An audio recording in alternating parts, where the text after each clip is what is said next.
अंबर दुर्ग की प्रेतमाया। अंबर दुर्ग के प्रांगण में चांद की किरणें भयावह छायाएं बना रही थी। माया नाम की एक पर्यटक अकेली ही आगे बढ़ी, जहां आम पर्यटकों का जाना मना था। उसे चित्रित महिलाओं की कहानियां सुनाई गई थी, जो कि महिलाओं के आवास जनाना में रहती थी। उसने एक जीर्ण शीर्ण द्वार से होकर प्रवेश किया। धूल के कण चांदनी में नाच रहे थे और दीवारों पर राजसी जीवन के दृश्य उकेरे गए थे। अचानक एक तेज हवा चली, जिससे माया कांप उठी। हवा में एक अदृश्य उपस्थिति का साया छा गया।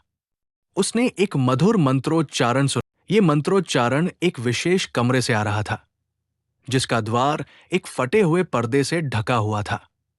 कांपते हुए हाथों से माया ने पर्दा हटाया। कमरा एक भयानक हरी रोशनी से प्रकाशित था। केंद्र में एक टिमटिमाते हुए तारे के चारों ओर महिलाओं का एक समूह बैठा था।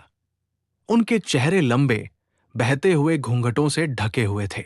उनकी आवाजें आत्मिक और शोकपूर्ण एक भयावह एकरसता में उठती और गिरती थी।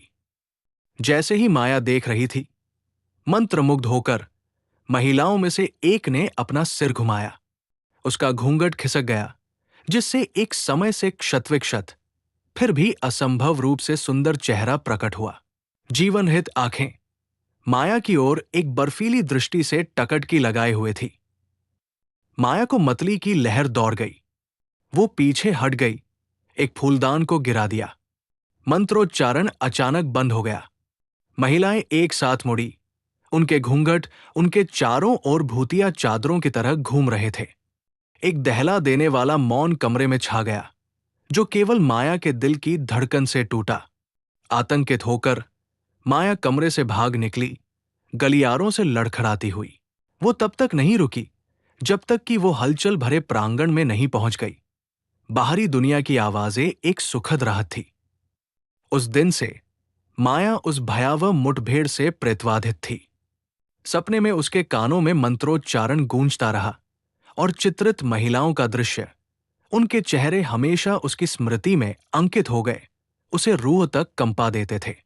वो कभी भी अंबर दुर्ग नहीं लौटी और उस रात की यादें उसके जीवन पर एक लंबी, भयावह छाया डालती रही।